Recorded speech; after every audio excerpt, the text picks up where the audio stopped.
Hi guys, હું મારવણિયા તૃષા. આજે આપના માટે ખજૂરની ચોકલેટ લઈને આવી છું.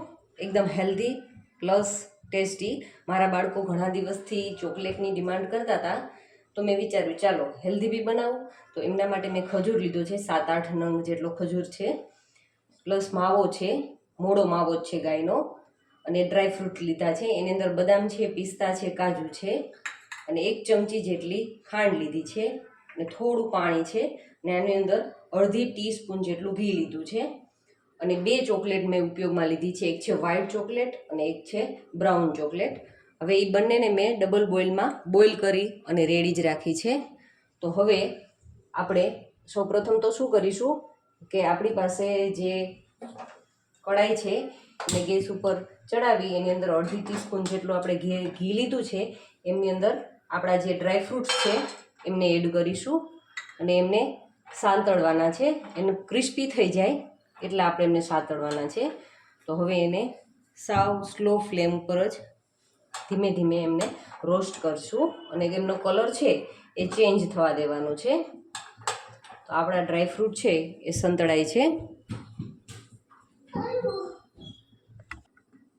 હવે આપણા લગભગ 1 થી 1.5 મિનિટ પછી આપણા ડ્રાય ફ્રૂટ છે એ સંતળાઈને તૈયાર થઈ ગયા છે. તો આપણે એમને એક બાઉલમાં કાઢી લઈશું. ત્યારબાદ આ પેનની અંદર જ આપણે 1 ટેબલ સ્પૂન જેટલી ખાંડ લીધી છે, એને એડ કરી અને એની અંદર લગભગ અડધા ટેબલ સ્પૂન જેટલી પાણી લઈ અને ધીમા તાપે આપણે એમને સરસ એમનું સિરપ બનાવવાનું છે. ખાંડ મેલ્ટ થઈ જાય ત્યાં સુધી આપણે એમને ગેસની સ્લો ફ્લેમ પર જ આ રીતે હલાવતા રહેવાનું છે. લગભગ 1 થી 1.5 મિનિટ જેટલો સમય લાગશે અને આપણું જે સિરપ છે એ તૈયાર થઈ જશે. હવે જોઈ શકો છો 1-1.5 મિનિટ જેટલો સમય થઈ ગયો છે અને આપણું સિરપ છે એ પણ રેડી થઈ ગયું છે. હવે એની અંદર આપણે જે એક નાના બાઉલ જેટલો માવો લીધો હતો, મોડો માવો, એની અંદર એડ કરી અને સારી રીતે હલાવવાનો છે અને માવાને સરસ ઓગળવા દેવાનો છે. અને આપણું આ જે સુગર સિરપ છે એમની અંદર સારી રીતે મિક્સ કરવાનું છે. આ રીતે હલાવતા જવાનું છે. જો ખજૂર પણ એટલો હેલ્ધી અને માવો પણ શિયાળામાં ખાવો ખૂબ જ સારો છે. બાળકોને કદાચ ચોકલેટ તો મોસ્ટલી બાળકોને ભાવતી જ હોય છે, પણ ખજૂર છે એ પણ એવોઇડ કરતા હોય છે. ઘણી વખત આ રીતે સ્વીટ અમુક બાળકોને ઓછી ભાવતી હોય તો એ સ્વીટ પણ ન ખાતા હોય, પણ તમે આ રીતે એમને ખવડાવશો ચોકલેટના ફોર્મમાં તો એ ખજૂર બી ખાઈ લેશે અને આ માવો છે એ પણ ખાઈ લેશે. અને આ ખૂબ જ હેલ્ધી છે. હવે લગભગ 1.5 મિનિટ જેટલો સમય લાગે ત્યાં સુધી આપણે એમને ગેસની ફ્લેમ સ્લો રાખી ને આ રીતે એમને થવા દેવાનું છે. આપણે જે ડ્રાય ફ્રૂટ લીધા હતા એનું સરસ આ રીતે ઝીણું કટિંગ કરી અને તૈયાર રાખ્યા છે. હવે આગળની પ્રોસેસમાં આપણે શું કરવાનું છે, તો જે માવો છે એ સરસ મેલ્ટ થઈ જાય અને એ થોડુંક આપને લાગે કે એની જે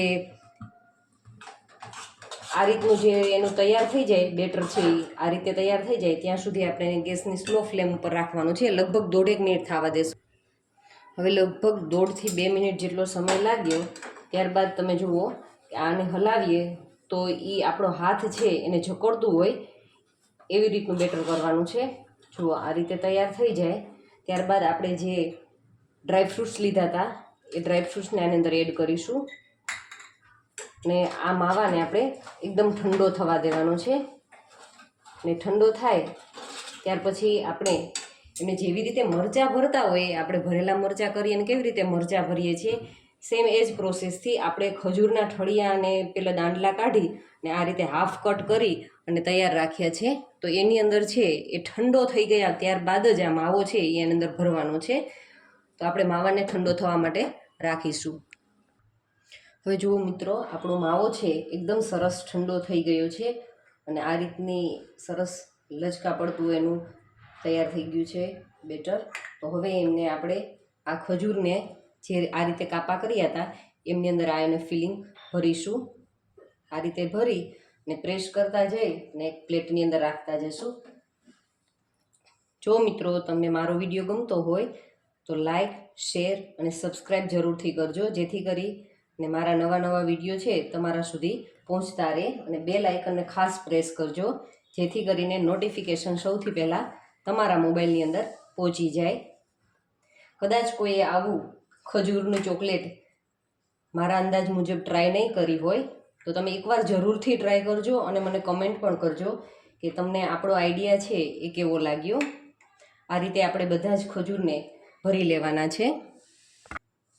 હવે જુઓ, આપણા બધા ખજૂર આ રીતે ભરાય અને રેડી થઈ ગયા છે. એને હળવાથી આવી રીતે પ્રેસ કરી અને જે આપણે ચોકલેટનું બેટર રેડી કર્યું હતું એ બેટરની અંદર આ રીતે ડીપ કરીશું. એક સાઈડ આપણે બ્રાઉન ચોકલેટ ને બીજી સાઈડ આપણી જે વ્હાઈટ ચોકલેટ લીધી છે એમાં આ રીતે સારી રીતે ડીપ કરી અને આપણે પ્લેટની અંદર રાખતા જશું અને એમને સારી રીતે ઠંડુ થવા દેવાનું છે. સેટ થઈ જાય ત્યારબાદ આપણે એમને સર્વ કરવાનું છે. અને તમે જોઈ શકો છો સામેની સાઈડ ચોકલેટનું સિરપ જોઈ અને મારી ડોટર છે એણે એનું કામ ચાલુ કરી દીધું છે. એ જે ચોકલેટ મોલ્ડ છે એની અંદર ડ્રાયફ્રૂટ રાખે છે અને ત્યારબાદ હવે એમની ડિમાન્ડ હશે એ પ્રમાણે આગળ મારે કરવાનું છે. કદાચ તો એમની અંદર એ ચોકલેટ સિરપ જ એડ કરવાનું કહેશે. તો જુઓ, આ રીતે આપણે બધા જ ખજૂરને રેડી કરવાના છે. હવે જુઓ, આપણી ચોકલેટ છે એ સરસ રેડી થઈ ગઈ છે આ રીતે. હવે એમને આપણે અડધી કલાક માટે સેટ કરવા ફ્રીઝરની અંદર રાખી દઈશું. અને મારી ડોટર છે એ વ્હાઈટ ચોકલેટ હવે એ ડ્રાયફ્રૂટ ઉપર એડ કરે છે. હવે આગળની પ્રોસેસ જો, હવે એમણે પણ બધી ચોકલેટ ભરી અને રેડી કરી લીધી છે. આ મોલ્ડ હાર્ટવાળું છે એમની અંદર એમણે વ્હાઈટ ચોકલેટ રાખી છે અને જે સ્માઇલીવાળું છે એમની અંદર એમણે પહેલાં બ્રાઉન એડ કરી છે. હવે એમને આપણે સેટ કરવા માટે રાખી દઈશું. એ સેટ થઈ જાય ત્યારબાદ એમની ઉપર જે બ્રાઉન છે એમની ઉપર વ્હાઈટ ચોકલેટનું લેયર કરીશું અને જે વ્હાઈટ છે એમની ઉપર બ્રાઉન ચોકલેટ આપણે એડ કરીશું. જો ગાઈસ, આપણી જે ચોકલેટ હતી ખજૂરની એ ચોકલેટ રેડી થઈ, સેટ થઈ અને આવી ગઈ છે. અને જે મારી ડોટરે બનાવી હતી એ ચોકલેટને આપણે અનમોલ્ડ કરી લઈશું અને દરેક અનમોલ્ડ થઈ જાય પછી આપણે એમને સર્વિંગ પ્લેટની અંદર સર્વ કરીશું. તમે જોઈ શકો છો બધી આરામથી અનમોલ્ડ થઈ જાય છે. ડબલ કલરની લુક પણ એટલું સરસ આવે છે, ટેસ્ટ પણ સારો છે અને સાથે સાથે એની અંદર ડ્રાયફ્રૂટ છે એટલા માટે હેલ્ધી પણ છે. બાળકોને કદાચ આપણે ચોકલેટ ઝાઝી ન ખાવા દેવી હોય તો વધારે પડતા ડ્રાયફ્રૂટનો આપણે યુઝ કરી ને આ રીતે ચોકલેટ છે આપણે એમને ખવડાવી દઈએ તો પણ કંઈ પ્રોબ્લેમ નથી. તો આપણી આ ચોકલેટ છે બધી ખજૂરની અને ડ્રાયફ્રૂટની અલગ અલગ શેપ્સની ખૂબ જ સરસ દેખાય છે. તમે જુઓ, એકવાર તમે જરૂરથી ટ્રાય કરજો અને મને કમેન્ટ પણ કરજો કે તમને આ ચોકલેટવાળો આઈડિયો છે એ કેવો લાગ્યો. Thank you for watching.